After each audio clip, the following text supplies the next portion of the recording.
नमस्कार दोस्तों। दिल्ली के मुख्यमंत्री अरविंद केजरीवाल के बारे में पूर्व मुख्यमंत्री, अभी भी सोचिए, मैं दिल्ली के मुख्यमंत्री के तौर पर अरविंद केजरीवाल को याद कर रही हूं, क्योंकि दिल्ली में जिस तरीके से अरविंद केजरीवाल ने काम किया है, आज दिल्ली की जनता अरविंद केजरीवाल को ही याद करती है। भले ही अरविंद केजरीवाल ने इस्तीफा देकर अपनी पार्टी की लीडर आतिशी को मुख्यमंत्री के तौर पर सत्ता पर बिठा दिया है। ऐसे बहुत कम नेता होते हैं जो कुर्सी त्याग कर किसी और को सत्ता दे देते हैं। अमूमन नेताओं में ये गुण नहीं होता है। वो सोचते हैं कि वही सत्ता पर बैठे रहें, सत्ता जब तक रहे उनके हाथों में रहे। एग्जाम्पल के तौर पर आपके इर्द गिर्द अगर नज़र दौड़ाएंगे तो ऐसे बहुत सारे उदाहरण मिलेंगे।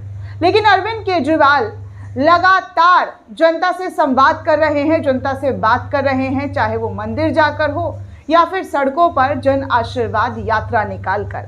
आज भी अरविंद केजरीवाल ने अपनी पत्नी सुनीता केजरीवाल के साथ मंदिर में पूजा अर्चना करते हुए बहुत सारी बातें कही। उन्होंने कहा कि दिल्ली की जनता अब फैसला करेगी कि केजरीवाल दिल्ली के लिए बेस्ट है या नहीं है, क्योंकि जिस तरीके से दोस्तों अरविंद केजरीवाल को पहले जेल में डाला गया, उसके बाद चुनाव के टाइम पर भी वो लगातार जेल में रहे, लेकिन कुछ दिनों बाद उनकी बेल हुई और बेल के बाद वो बाहर आए और बाहर आकर उन्होंने चुनावी अभियान को कंटिन्यू किया लोकसभा के दौरान। लेकिन उसके बावजूद भी अरविंद केजरीवाल जो है ऐसा छाप नहीं छोड़ पाए जैसा छाप उनको छोड़ना चाहिए था।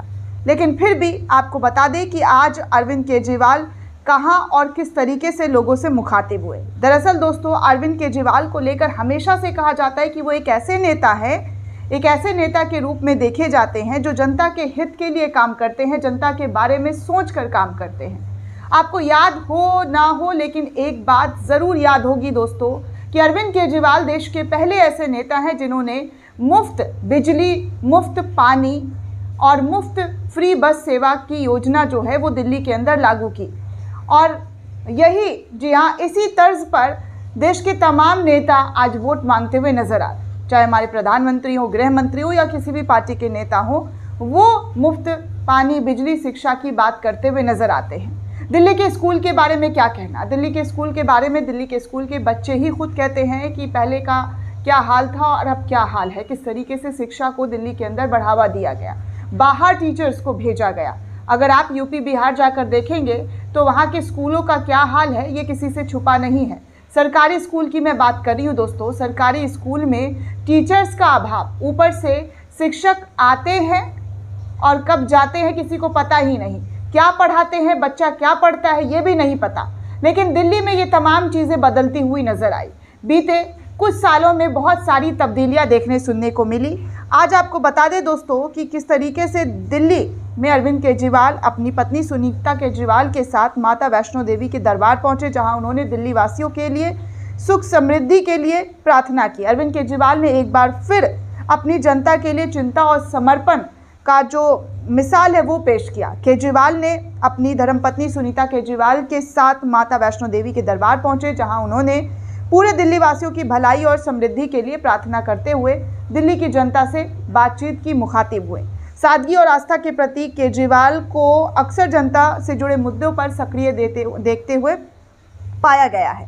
तो इसी को लेकर कहा जाता है कि इस बार जो 2025 में दिल्ली विधानसभा चुनाव होने वाला है, इसमें अरविंद केजरीवाल ने अभी से ही तैयारी कर ली है, जिसमें बीजेपी के छक्के छूटने वाले हैं। भारतीय जनता पार्टी जो है वो पूरी तरीके से ऐसी हो गई है जहां पर केजरीवाल की इस आशीर्वाद, जन आशीर्वाद यात्रा को देखकर घबरा रही है, क्योंकि केजरीवाल लगातार राहुल गांधी के बाद दूसरे ऐसे नेता हैं जो दिल्ली की जनता से मिल रहे हैं, जुल रहे हैं, बातचीत कर रहे हैं और लोगों से उनकी राय ले रहे हैं, जनता के बीच पहुंच रहे हैं। तो इसे कहते हैं जन नेता।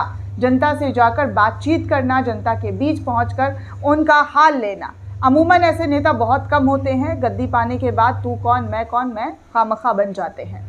दोस्तों, इस पूरे रिपोर्ट को लेकर आप क्या सोचते हैं, आपकी क्या प्रतिक्रिया हमें कमेंट करके ज़रूर बताइएगा। साथ ही साथ अगर आपने अब तक चैनल को सब्सक्राइब नहीं किया तो जल्दी से चैनल को सब्सक्राइब कीजिए, ताकि हर जानकारी, हर अपडेट आपको मिल सके। धन्यवाद दोस्तों।